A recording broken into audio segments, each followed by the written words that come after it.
ये कि हश्र के मैदान में न चादर का सवाल होगा, न गागर का सवाल होगा, न लंगर का सवाल होगा। लेकिन हाँ, अगर बाप एक लुंगी के लिए तरस रहा है, माँ एक साड़ी के लिए तरस रही है, तो हश्र के मैदान में जरूर सवाल होगा। आपने चादर नहीं चढ़ाया, कोई बात नहीं, गागर नहीं किया, कोई बात नहीं, लंगर नहीं लुटाया, कोई बात नहीं, गरीब हो, माँ बाप को साथ रखे हो, तो कुछ मिले न मिले, हजरत उवैस करनी का सदका जरूर मिलेगा। माँ बाप को हमने समझा, पैदा किए, इनका फर्ज है पढ़ाना लिखाना बड़ा करना, बस यही। आज हमारा नौजवान तबका जवान हो गया, कमाने लगा, माँ को अलग बाप को अलग ऐशो इशरत में जिंदगी गुजार रहा, फख्र के साथ कहता है। मैंने पहले ही, हो सकता मेरे जुमले बुरे लगे, फख्र के साथ कहता है, देता हूं हजरत पैसा, हर महीना 2000 रुपया देता हूं। 2000 आज है, बचपन में गला घोट करके मार देती तो क्या करता? 9 महीने इतनी तकलीफ सही किसके लिए? खुद भीगी बिस्तर पे सोई किसके लिए? छाती का दूध नहीं पिलाती है वो, अपना खूने जिगर पिला करके परवान चढ़ाती है। आज तू कहता है ये मेरी मेहनत है, नहीं नादान, छा करके देख, न जाने तेरे बाप ने कितनी रातें उठ करके अल्लाह की बारगाह में आंसू गिराए हैं तेरी कामयाबी के लिए। मौला ये मेरे आंसू हैं, मौला ये मेरे सफेद बाल है, मौला ये मेरे सफेद दाढ़ी है, इस दाढ़ी का वास्ता, इस सफेद बाल का वास्ता, ये आंखों से निकलने वाले आंसू के कतरे का वास्ता, मेरे बेटे को कामयाब कर दे, मेरे बेटे को तरक्की दे दे, मेरे बेटे को नौकरी मिल जाए। न जाने कितनी रातें तेरी माँ ने रात उठ करके रो रो करके आंचल उठा करके अल्लाह की बारगाह में तेरी कामयाबी के लिए दुआएं की है, तब जा करके आज तू इस मंजिल पर पहुंचा है। बहरहाल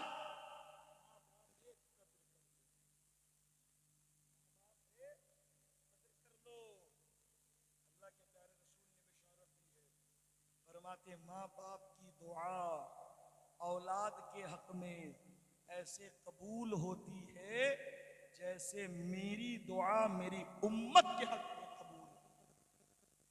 किसी पीर की दुआ की बशारत नहीं,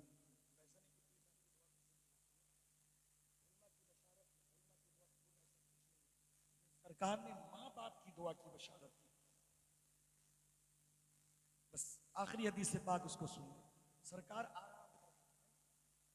आंखें बंद है, अम्मी आयशा आंखों से आंसू के कतरे रुखसारे मुस्तफा पर गिरे, सरकार ने आंखें खोल दी, सरकार ने देखा आयशा रो रही है। सरकार पूछती आयशा क्यों रो रही हो? अर्ज करती अम्मी आयशा सिद्दीक़ा, या रसूल अल्लाह, क्या क़यामत के मैदान में भी लोग एक दूसरे को जानेंगे पहचानेंगे? सरकार ने फरमाया आयशा 3 मकाम ऐसे होंगे, बस गौर से सुन ले और तैयारी शुरू कर दे। सरकार फरमाते 3 मकाम ऐसे होंगे जहां कोई किसी को नहीं पहचानेगा, जहां कोई किसी को नहीं जानेगा। सरकार ने फरमाया वो 3 मकाम क्या है? सुने। सरकार फरमाते हैं आयशा सुनो, एक मकाम तो वो है कि जब मीज़ान कायम होगा, अब लोगों की निगाहें टिकी रहेगी। इस मीज़ान पर क्या तोले जाएंगे? बंदों के आमाल तोले जाएंगे। अब बंदे की निगाह टिकी रहेगी, बंदे की निगाह देखेगी। अब ये जो मेरे आमाल तोले जा रहे हैं, आमाल का पल्ला हल्का है या भारी है? अगर आमाल का पल्ला भारी है तब तो समझो बेड़ा पार है, हल्का है तो मामला फंस गया। सरकार फरमाते हैं निगाह टिकी रहेगी, कोई किसी को नहीं पहचानेगा। दूसरा मकाम ये है कि जब बंदे के नामे आमाल उसके हाथ में दिए जाएंगे, निगाहें टिकी रहेगी। पता नहीं मेरे नामे आमाल हमारे दाहिने हाथ में दिए जाएंगे या बाएं हाथ में दिए जाएंगे।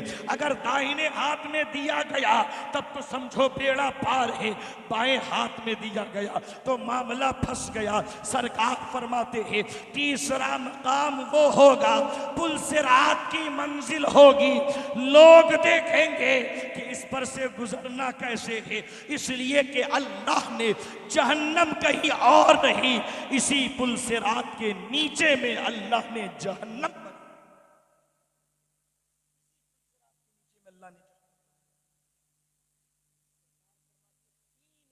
ऐसे होंगे जहां कोई किसी को जानेगा न पहचानेगा, उसकी निगाह टिकी होगी। सरकार ने सब बता दिया। अब अमाल का पल्ला भारी कैसे होगा? टेलीविजन के सामने बैठ करके 6-6 घंटा गुजारेंगे तब, 4 आदमी बैठ करके दूसरों की चुगली करेंगे तब, झूठ बोलेंगे तब, लड़ाई झगड़ा करेंगे तब, गाली गलौज करेंगे तब, माँ बाप को सताएंगे तब, भाई बहन का हक मारेंगे तब, पड़ोसियों को सताएंगे तब, है ना? नहीं, अगर चाहते हैं कि हम कामयाब हो जाए तो बस एक चीज, अल्लाह अल्लाह के रसूल के फरामीन पर अमल कीजिए, जिंदगी गुजारिए और यही जिंदगी गुजारने की तलकीन अपने अहलो अयाल को भी करेंगे तो इंशाअल्लाह तबारक व तआला हम यहाँ भी कामयाब, कब्र में भी कामयाब, हश्र के मैदान में भी कामयाब होते हुए नजर आएंगे। अल्लाह पाक का फरमान है, कुल्लु मन अलैहा फान, सारी कायनात फना हो जाएगी, वयबका वजहु रब्बिका जुल जलाली वल इकराम, सिर्फ बाकी रहने वाली जात अल्लाह की है।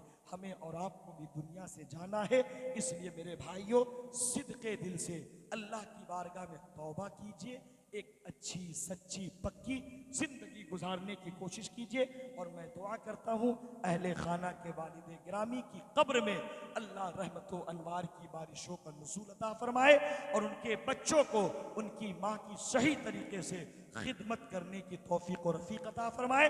जिनके वालिदैन माँ बाप जिंदा है अल्लाह उनकी उम्र में दराजगी अता फरमाए, जिनके माँ बाप का इंतकाल हो गया अल्लाह उन्हें जन्नत में आला से आला मकाम अता फरमाए।